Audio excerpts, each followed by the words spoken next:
नमस्कार. महाराष्ट्र ही संतांची भूमी आहे. महाराष्ट्रामध्ये अनेक संत होऊन गेले आणि ही जी संत परंपरा लाभलेल्या आहेत, त्या संत परंपरेने महाराष्ट्रामध्ये अनेक अनिष्ट रूढी परंपरा याच्यावर प्रहार केलेला आहे. अनेक संतांपैकी एक संत म्हणजे संत तुकडोजी महाराज. हे राष्ट्रसंत म्हणून देखील ओळखले जातात. तुकडोजी महाराज हे समता आणि मानवतेचे खंदे असे पुरस्कर्ते होते.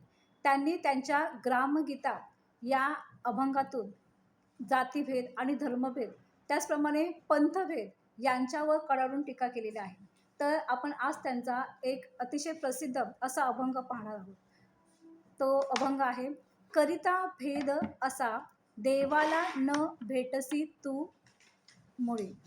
करिता भेद असा देवाला न भेटसी तू मुळी, काय वाचोनी म्हणसी, काय वाचोनी म्हणसी, राम राम का रंगे कळी. आता हा जो अभंग आहे त्याचा अर्थ हा असा आहे. ते म्हणतात भेदभाव हा व्यर्थ आहे, भेदभाव करू नका. तुकडोजी महाराज म्हणतात की जोपर्यंत तुझ्या मनामध्ये माणसात भेदभाव करण्याची वृत्ती आहे तोपर्यंत तुला देवाचं दर्शन घडणं शक्य नाही.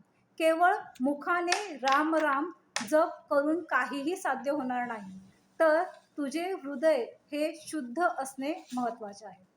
त्यांचा पुढचा अभंग आहे, तुझ्या अंतरी खोटे बाहेरी सोंग दाविसी. तुझ्या अंतरी खोटे बाहेरी सोंग दाविसी, विटाळ विटाळ म्हणून माणसाला दूर लोटसी. आता याचा अर्थ कसा आहे बघा. देवावर प्रभाव, मनात खोटे ठेवून बाहेरून भक्ताचे सोंग घेणाऱ्यांवर महाराजांनी टीका केलेली आहे. अस्पृश्यता दूर लोटणे हे अधर्माचे लक्षण असल्याचं त्यांनी सांगितलेलं आहे, असं ते त्यांच्या अभंगातून वेळोवेळी लोकांना सांगतात. आता जो तिसरा अभंग आहे त्यांचा तो असा आहे की विटाळ नसतो कोठे, विटाळ नसतो कोठे, तुझे मनाचे झाले घाण.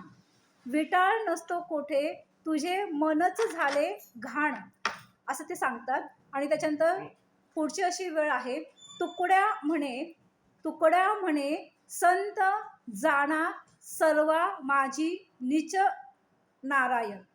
याचा अर्थ असा आहे की खरा विटाळ हा मनात विटाळ व बाहेर नसून तो माणसाच्या दूषित विचारांमध्ये असतो. म्हणजे जो खरा विटाळ आहे तो माणसाच्या मनात असतो. त्यामुळे माणसामध्ये तोच एक नारायण म्हणजेच परमेश्वराचा वास आहे. प्रत्येक माणसामध्ये परमेश्वर हा असतो. हे सत्य ओळखणे म्हणजेच खरा भक्त होय, असं ते सांगतात. अशा प्रकारे संत तुकडोजी महाराज हे देखील आपल्या अभंगातून वेळोवेळी लोकांपर्यंत चांगलं काय आणि वाईट काय हे सांगण्याचा प्रयत्न करत होते. धन्यवाद.